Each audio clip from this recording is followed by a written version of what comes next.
السلام علیکم ورحمۃ اللہ وبرکاتہ۔ ان الحمد للہ نحمده ونستعینه ونستغفره ونعوذ باللہ من شرور انفسنا ومن سیئات اعمالنا من يهده الله فلا مضل له ومن يضلله فلا هادي له واشهد ان لا اله الا الله وحده لا شريك له وأشهد أن محمدًا عبده ورسوله صلى الله عليه وسلم۔ أعوذ بالله السميع العليم من الشيطان الرجيم، بسم الله الرحمن الرحيم۔ يا أيها الذين آمنوا اتقوا الله حق تقاته ولا تموتن إلا وأنتم مسلمون۔ يا أيها الناس اتقوا ربكم الذي خلقكم من نفس واحدة وخلق منها زوجها وبث منهما رجالا كثيرا ونساء واتقوا الله الذي تساءلون به والأرحام إن الله كان عليكم رقيبا۔ يا أيها الذين آمنوا اتقوا الله وقولوا قولا سديدا يصلح لكم أعمالكم ويغفر لكم ذنوبكم ومن يطع الله ورسوله فقد فاز فوزا عظيما۔ أما بعد فإن خير الحديث كتاب الله وخير الهدي هدي محمد صلى الله عليه وسلم وشر الأمور محدثاتها وكل محدثة بدعة وكل بدعة ضلالة وكل ضلالة في النار۔ قال الله عز وجل في كلامه المجيد: فَلْيَحْذَرِ الَّذِينَ يُخَالِفُونَ عَنْ أَمْرِهِ أَن تُصِيبَهُمْ فِتْنَةٌ أَوْ يُصِيبَهُمْ عَذَابٌ أَلِيمٌ۔ ہر قسم کی حمد و ثنا، تعریفات، تمجیدات، بزرگی اور کبریائی کے لائق اللہ وحدہ لا شریک کی ذات اقدس ہیں، جو اپنی ذات میں بھی وحدہ لا شریک ہیں، اپنی صفات، اپنی خوبیوں میں بھی وحدہ لا شریک ہیں۔ ہمہ قسم کے عبادات، قولی، فعلی، مالی، بدنی یا ایسی عبادت جو ان سب سے مل کر کے وجود میں آنے والی ہے، معمولی سے معمولی ہے یا بڑی سے بڑی عبادت اور بندگی ہے، وہ صرف اور صرف ایک اللہ رب العالمین کا حق ہے۔ ہر قسم کی عبادت اللہ کے لیے خاص ہے۔ مالک ارض و سما کی ذات میں، صفات میں، عبادات میں کسی اور کو شامل کرنا، حصے دار بنانا، عبادت کا معمولی سا حصہ بھی اللہ کے علاوہ کسی اور کی شان، مقام، مرتبہ، عقیدت، احترام، محبت کی بنیاد پر اس کے لیے سر انجام دینا، یہ ایک ایسا گناہ ہے، ایک ایسا جرم ہے، ایک ایسا ظلم ہے جس کے ارتکاب کرنے والے کے بارے میں اللہ رب العالمین نے قرآن مجید میں واضح طور پر فرما دیا ہے۔ اگر یہ سوچ رکھنے والا، یہ طریقہ، یہ انداز اختیار کرنے والا انسان اپنی وفات سے پہلے، موت کے آنے سے پہلے اگر توبہ نہیں کرتا اور اپنے انداز کو، اپنی سوچ کو، اپنے عمل کو اللہ کے لیے خاص نہیں کرتا، تو وہ انسان ایسا گناہ کر رہا ہے کہ اللہ نے کبھی بھی اس کو معاف نہیں کرنا اور اس کا کوئی عمل قبول نہیں کرنا، اس لیے کہ یہ وہ عمل ہے، یہ وہ سوچ ہے جس کو ہم شرک کہتے ہیں۔ اور شرک کرنے والے کے بارے میں اللہ نے قرآن مجید میں بغیر کسی لگی لپٹی رکھنے کے واضح فرما دیا ہے کہ ایسے انسان کو میں نے معاف نہیں کرنا، یہ پلید ہے، اس کو میرے گھر بیت اللہ کے قریب آنے کی اجازت بھی نہیں ہے اور اس کا کوئی عمل قبول نہیں ہے۔ اللہ فرماتے ہم ایسے شخص کے اعمال کو ذرات بنا کر کے قیامت کے دن ہوا میں اڑا دیں گے، بکھیر دیں گے۔ فَلَا نُقِيمُ لَهُمْ يَوْمَ الْقِيَامَةِ وَزْنًا، ان کے اعمال کا کوئی وزن اللہ قائم نہیں کریں گے۔ اس لیے میرے بھائی، میرے بزرگ، بنیادی طور پر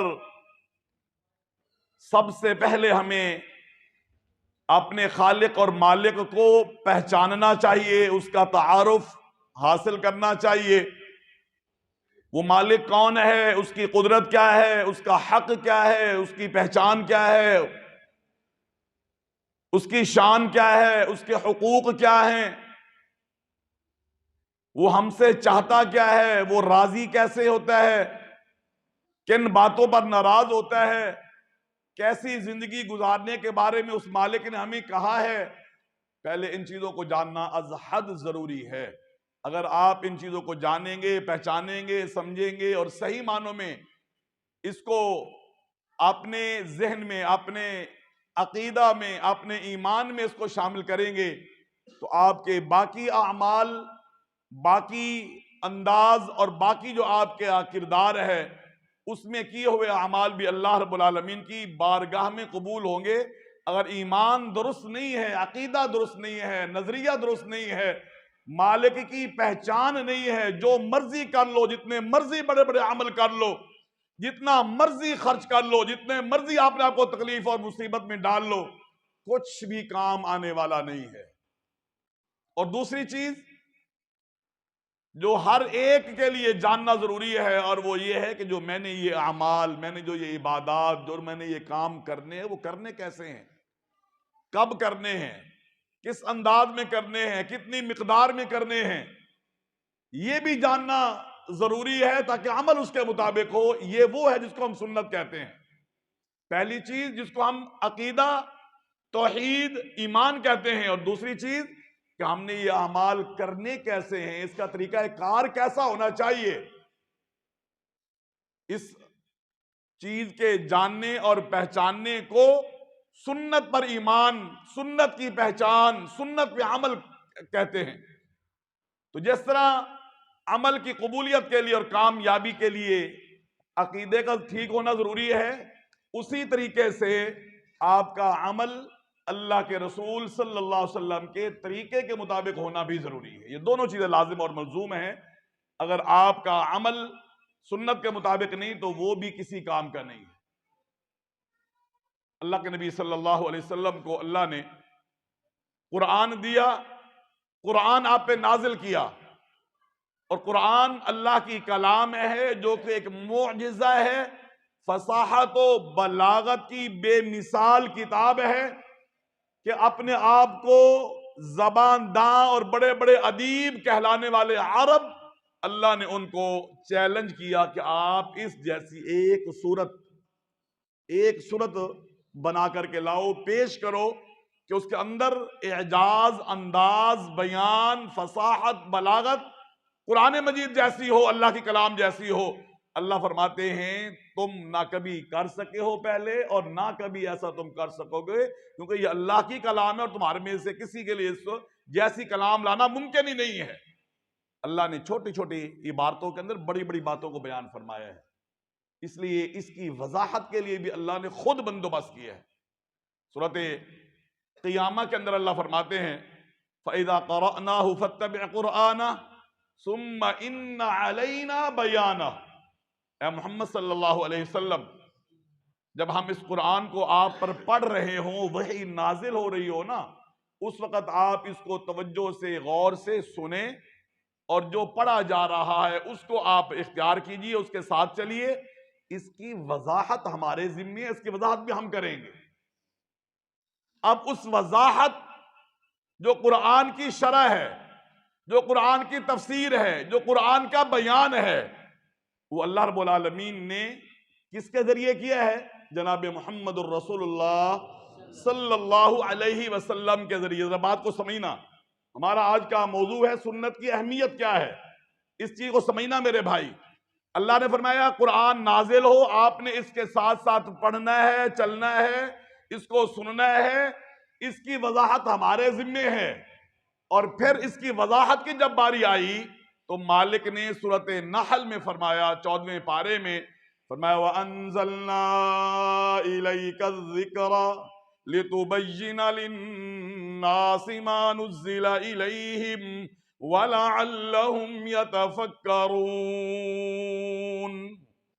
ہم نے قرآن آپ پر نازل کیا ہے، یہ ذکر انا نحن نزلنا الذکر وانا لہ لحافظون، یہ ذکر، یہ قرآن مجید ہم نے آپ پر نازل کیا ہے، کس لیے؟ لِتُبَيِّنَ لِلنَّاسِ، تاکہ آپ اے پیارے، اے محبوب، اس کی وضاحت کر دیں، اس کو بیان کر دیں، للناس، کس کے لیے؟ لوگوں کے لیے۔ توجہ، کیا فرمایا کہ ہم اس کی خود وضاحت کریں گے؟ یہاں پر کیا فرمایا کہ آپ اس کی کیا کر دیں؟ وضاحت کر دیں۔ اس کی وضاحت سے پہلے مالک نے کیا کہا سورۃ النجم کے اندر؟ فرمایا وَمَا يَنطِقُ عَنِ الْهَوَىٰ إِنْ هُوَ إِلَّا وَحْيٌ يُوحَىٰ۔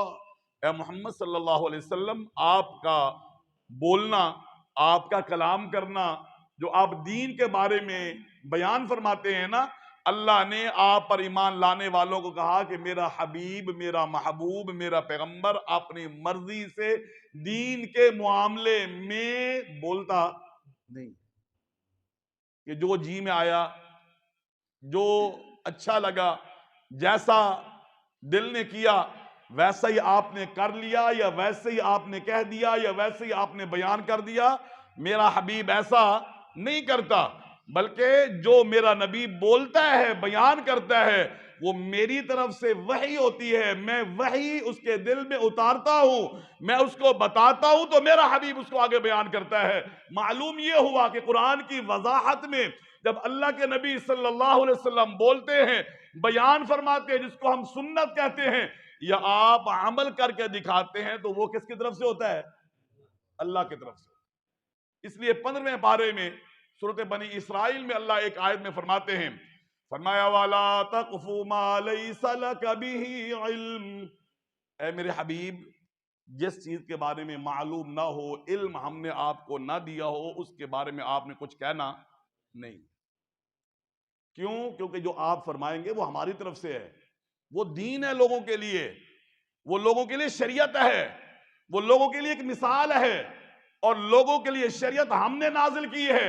اس لیے جس چیز کے بارے میں پتہ نہ ہو، وہ بات آپ نے کہنی نہیں ہے، اس کو آپ نے اختیار کرنا نہیں ہے، اس کو آپ نے آگے بیان کرنا نہیں ہے۔ اس لیے آپ احادیث کی کتابیں اٹھائیں، صحیح بخاری اٹھا لیں، جامع ترمذی اٹھا لیں، صحیح مسلم اٹھا لیں، احادیث کی بڑی بڑی کتابیں اٹھا لیں، اس میں واضح طور پر کئی ایک مواقع پر اللہ کے نبی صلی اللہ علیہ وسلم سے صحابہ نے آ کر کے سوال کیا، تو اللہ کے نبی صلی اللہ علیہ وسلم خاموش ہو جاتے تھے، سوال کا جواب نہیں دیتے تھے۔ کیوں؟ کیونکہ آپ کے پاس اس کے بارے میں معلومات نہیں ہوتی تھی، آپ اللہ کے حکم کے مطابق خاموشی اختیار کرتے۔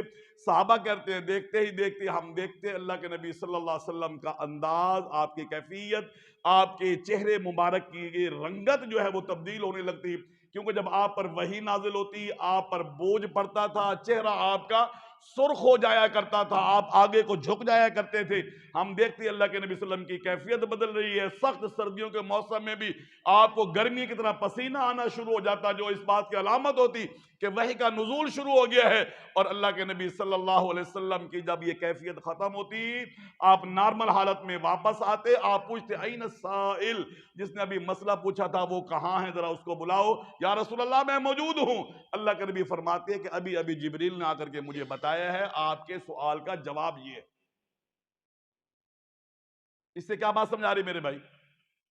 کہ سنت، قرآن کی وضاحت، قرآن میں بیان کی گئی باتوں کی عملی تصویر، اس کی تفسیر جو اللہ کے نبی اپنی احادیث کے ذریعے، اپنے فرامین کے ذریعے یا اپنے عمل کے ذریعے بیان کر رہے ہیں، وہ اللہ کے نبی صلی اللہ علیہ وسلم کا اپنا کہنا نہیں ہے، وہ بھی کس کی طرف سے ہے؟ اللہ کی طرف سے۔ اس لیے نبی کریم فرماتے ہیں صلی اللہ علیہ وسلم، فرمایا الا انی اوتیت القرآن ومثلہ معہ، اے میرے ماننے والو، تمہیں معلوم رہے کہ مجھے اللہ نے قرآن بھی دیا ہے، قرآن جیسا اس کے ساتھ کچھ اور بھی اللہ نے دیا ہے۔ یہ ومثلہ معہ یہ کیا ہے؟ قرآن تو اللہ نے دیا، قرآن کی مثل، قرآن جیسا اللہ نے اور دیا، وہ کیا ہے؟ وہ یہ سنت ہے، وہ یہ حدیث ہے جو قرآن کی وضاحت میں اللہ رب العالمین نے نبی کریم صلی اللہ علیہ وسلم کو عطا فرمایا ہے۔ آپ کے دل پر وحی نازل ہوتی تھی، آپ کے پاس فرشتے آیا کرتے تھے، جس مسئلے کی وضاحت چاہیے ہوتی تھی اللہ اس کو آ کر کے اپنے فرشتوں کے ذریعے بیان فرما دیا کرتے تھے۔ اس کی ایک بہت بڑی مثال آپ دیکھیں، جب آپ معراج پہ گئے ہیں اور معراج پہ اللہ نے 5 نمازوں کو فرض کیا، جو 50 سے کتنی رہ گئی؟ 5 رہ گئی تھی۔ جب آپ 5 نمازیں لے کر کے واپس آئے تو صحیح بخاری کی روایت کے مطابق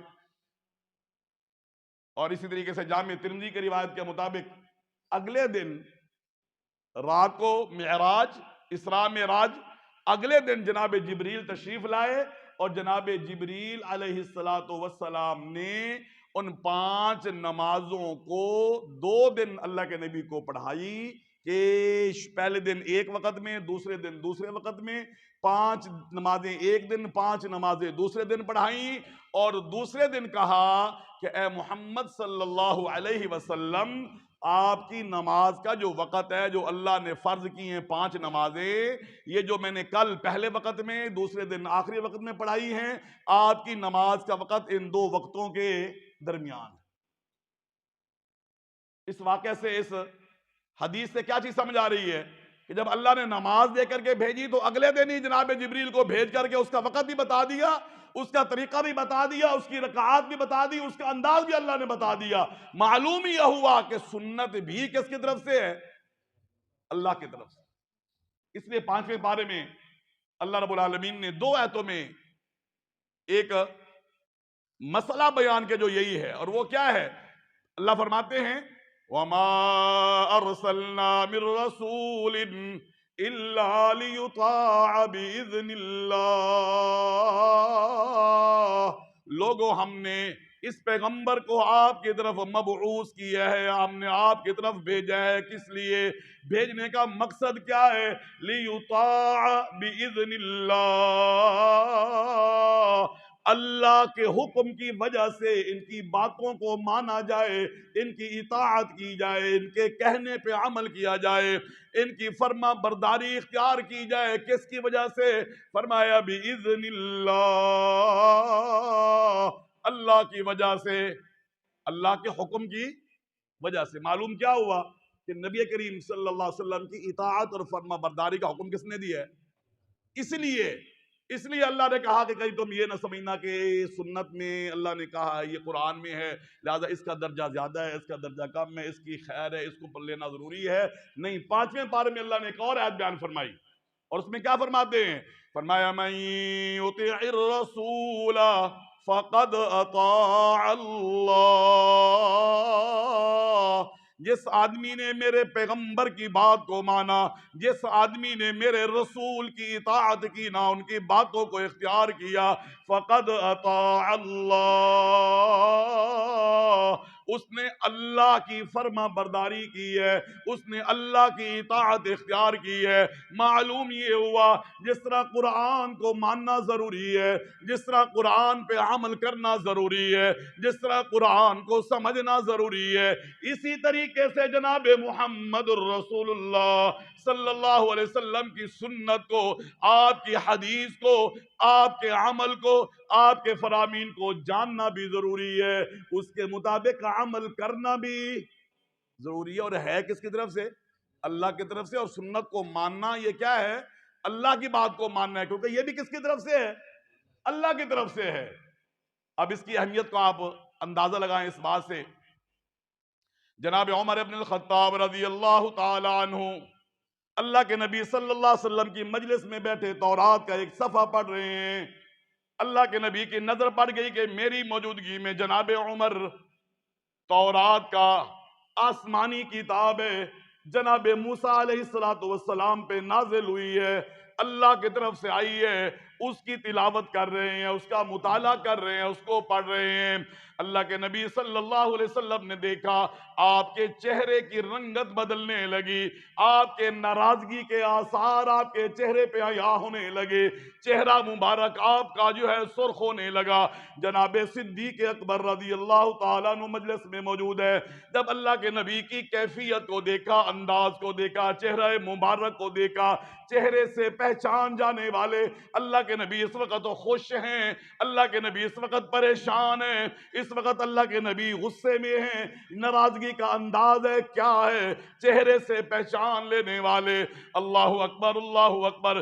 ابھی آپ نے اظہار نہیں فرمایا، جناب صدیق اکبر نے عمر ابن خطاب سے مخاطب ہو کے فرمایا ساکلت کا امک یا عمر، ساکلت کا امک یا عمر، اے عمر تیری ماں تجھے گم پائے، اے عمر تو مر جائے، اما ترى ما بوجہ رسول اللہ صلی اللہ علیہ وسلم، تو دیکھتا نہیں ہے اللہ کے نبی صلی اللہ علیہ وسلم کے چہرہ مبارک پر آثار کیسے نمایاں ہیں، ناراضگی کا اظہار چہرے سے ہو رہا ہے، غصے کا اظہار چہرے سے ہو رہا ہے، تیری ماں تجھے گم پائے، کیا تو دیکھ نہیں رہا اللہ کے نبی کے جو ہے چہرہ مبارک پر ناگواری کے آثار ظاہر ہیں۔ جناب عمر نے جب دیکھا تورات کو ایک طرف رکھ دیا، کہنے لگا اعوذ باللہ، اعوذ من غضب اللہ وغضب رسولہ، اللہ مجھے بچا لے، اللہ میں تیری پناہ میں آتا ہوں، اللہ میں تیری حفاظت میں آتا ہوں، اللہ تو مجھے اپنے غصے سے بھی بچا لے، اپنے حبیب کے غصے سے بھی بچا لے۔ اب آپ کس بات پہ ناراض ہوئے ہیں؟ ذرا سوچئے میرے بھائی، اسی بات پہ ناراض ہوئے ہیں نا کہ میری موجودگی میں ایک دین لے کر آیا ہوں، ایک شریعت لے کر آیا ہوں، میری موجودگی میں ایک ایسی کتاب، اگرچہ آسمانی کتاب ہے لیکن اس وقت اس کا ٹائم ختم ہو چکا ہے، اس وقت اس پر عمل نہیں ہے، وہ اس وقت وہ دین، وہ تعلیمات ختم۔ اب اس وقت جناب محمد صلی اللہ علیہ وسلم جو شریعت لے کر کے آئے ہیں اس کو ماننا، جاننا، اس پہ عمل کرنا ضروری ہے۔ اس لیے اللہ کے نبی صلی اللہ علیہ وسلم کے چہرے پر ناراضگی کے آثار ظاہر ہوئے۔ جناب صدیق اکبر نے دیکھا، جناب عمر کو بتایا، عمر نے ٹائم نہیں لگایا، عمر نے کوئی عذر پیش نہیں کیا۔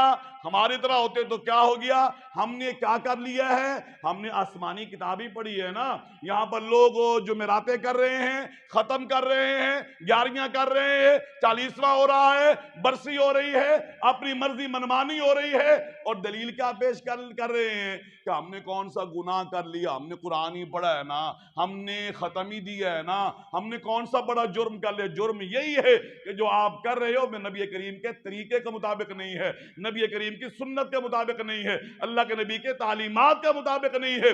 اللہ کے نبی صلی اللہ علیہ وسلم کے طریقے پہ چلنا، آپ کی سنت کو اپنانا، آپ کے عمل پہ عمل کرنا ہر مسلمان کی کامیابی کے لیے ضروری ہے۔ جناب عمر رضی اللہ تعالیٰ نے تورات کو ایک طرف رکھ دیا۔ اللہ کے نبی نے اس موقع پہ دو باتیں کہی ہیں، ذرا غور کرنا میرے بھائی۔ اللہ کے نبی صلی اللہ علیہ وسلم نے دو باتیں اس وقت کہی ہیں۔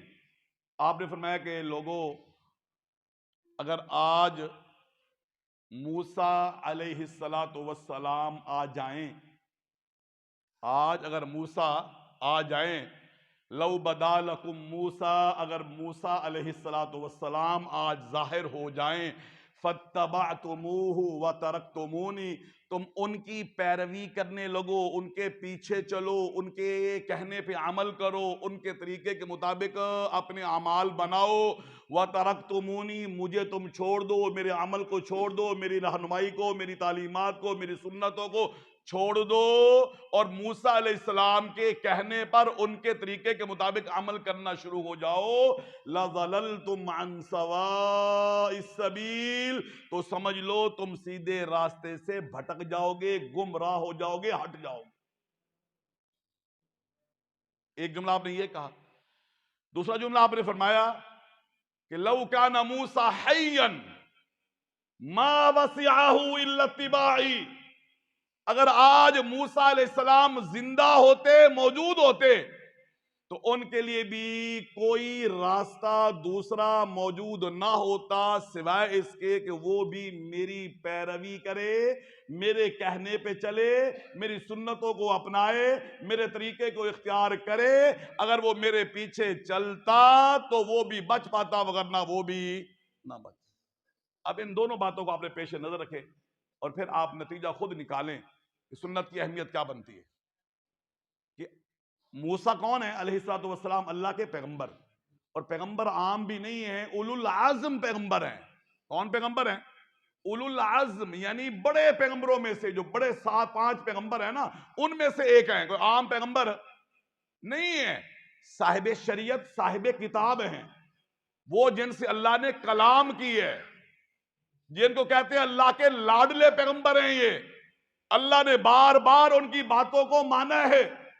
اللہ نے ان کے کہنے پر ان کی قوم کے 70 آدمی جنہوں نے یہ ڈیمانڈ کی تھی کہ ہم آپ کو تب مانیں گے جب ہم آپ کو، اللہ کو اپنے سامنے دیکھ لیں گے، اور پھر آواز آئی اور وہ لوگ مر گئے، تو موسیٰ علیہ السلام نے کیا کہا تھا؟ اتہلکنا بما فعل السفہاء منا ان ہی الا، اللہ یہ کم عقل ہیں، بے وقوف ہیں، انہوں نے ایسے ڈیمانڈ کر دی کہ ہم اس وقت مانیں گے جب اللہ کو دیکھیں گے۔ اللہ تو ان بے وقوفوں کی وجہ سے آج ہمیں آزمائش میں ڈالے گا۔ اللہ مہربانی کر، اللہ نے ان کو دوبارہ زندہ کر دیا۔ اللہ نے ان مردوں کو دوبارہ زندہ کر دیا، کس کے کہنے پر؟ جناب موسیٰ علیہ السلام، یہ اللہ کا نبی ہے، اور تورات اللہ نے آسمانی کتاب بھی دی ہے، لیکن اللہ کے نبی کیا فرما رہے ہیں کہ اگر آج وہ موسیٰ آ جائے علیہ السلام اور تم ان کی پیروی کرنے لگو، مجھے چھوڑ دو تو تم گمراہ ہو جاؤ گے، تم گمراہ ہو جاؤ گے۔ معلوم کیا ہوا؟ اللہ کے نبی کی سنت، طریقے، حدیث، عمل کی موجودگی میں کسی بزرگ، امام، ولی، پیر، مرشد یا مجتہد، مفتی، بڑے سے بڑے عالم، کسی کی رائے، فتوے، اجتہاد اور ان کے کہنے پر آپ عمل کریں گے اور آپ کو پتا ہو کہ سنت یہ کہتی ہے، حدیث یہ کہتی ہے، تو سمجھ لیجئے آپ کی محبت اپنی جگہ پر ہے، آپ کی عقیدت اپنی جگہ پر ہے، آپ کا اخلاص اپنی جگہ پر ہے، لیکن اللہ کی نظر میں آپ کا یہ عمل قابل قبول نہیں۔ کامیابی کا راستہ ایک ہی، اور وہ کون سا ہے؟ اللہ کے نبی کی پیروی ہے، اس کے مطابق بنے چلیں گے تو بات بنے گی، وگرنہ نہیں۔ سورۃ نور ہے 18واں پارہ، اس میں اللہ نے ایک آیت ذکر کی ہے، اور وہ آیت کیا ہے؟ فرمایا وَإِن تُطِيعُوهُ تَهْتَدُوا وَمَا عَلَى الرَّسُولِ إِلَّا الْبَلَاغُ الْمُبِينُ۔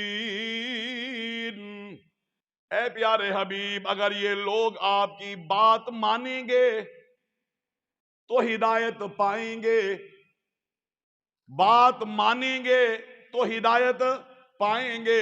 معلوم کیا ہوا؟ اللہ کے نبی صلی اللہ علیہ وسلم کی سنت کی اہمیت کا اندازہ لگائیں۔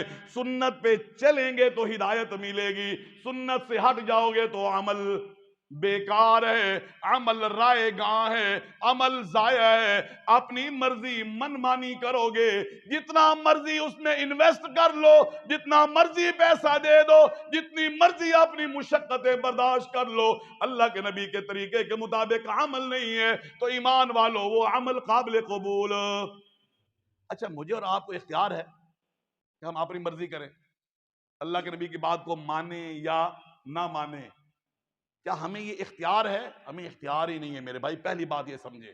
ہاں، اگر آپ غلط کر رہے ہیں تو کم از کم اپنے ذہن میں یہ رکھیں کہ ہم غلط کر رہے ہیں، یہ نہ کہیں کہ ہمیں اختیار ہے، اور یہ نہ کہیں کہ ہم صحیح کر رہے ہیں، یہ نہ کہیں کہ ہم دین پہ چل رہے ہیں، یہ نہ کہیں کہ ہم نیکی کر رہے ہیں۔ نہیں مان رہے نا تو کم از کم یہ تو سمجھے کہ ہم کیا کر رہے ہیں؟ غلط کر رہے ہیں۔ غلط کر کے اس کو نیکی سمجھنا، غلط کر کے اس پہ قائم رہنا اور اس کا دفاع کرنا، ہمیں اس چیز کا اختیار نہیں ہے۔ سورۃ احزاب ہے 22واں پارہ، اس کی ایک آیت میں آپ کے سامنے تلاوت کرتا ہوں۔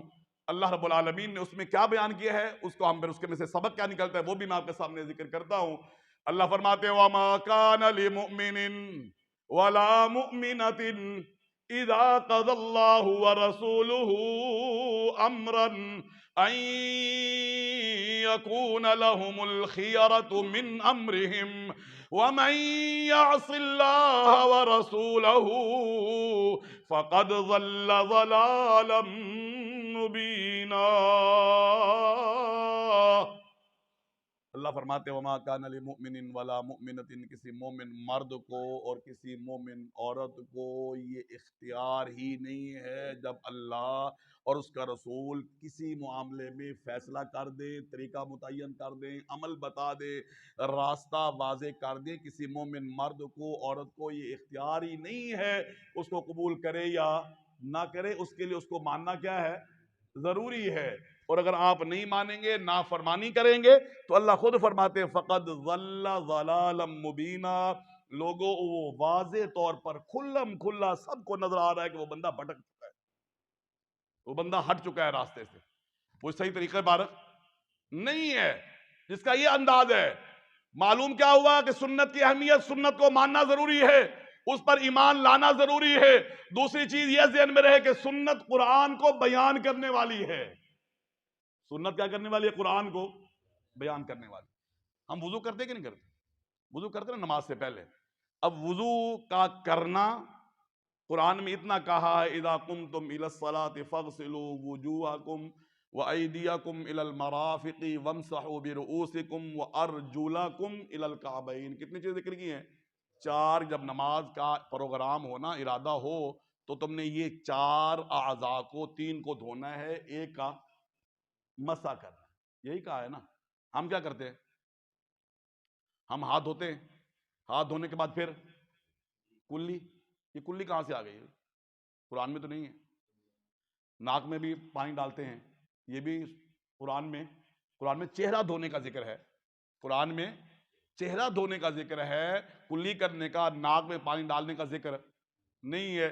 انگلیوں کا ہم خلال کرتے ہیں، خلال کا ذکر قرآن میں نہیں ہے، کس میں ہے؟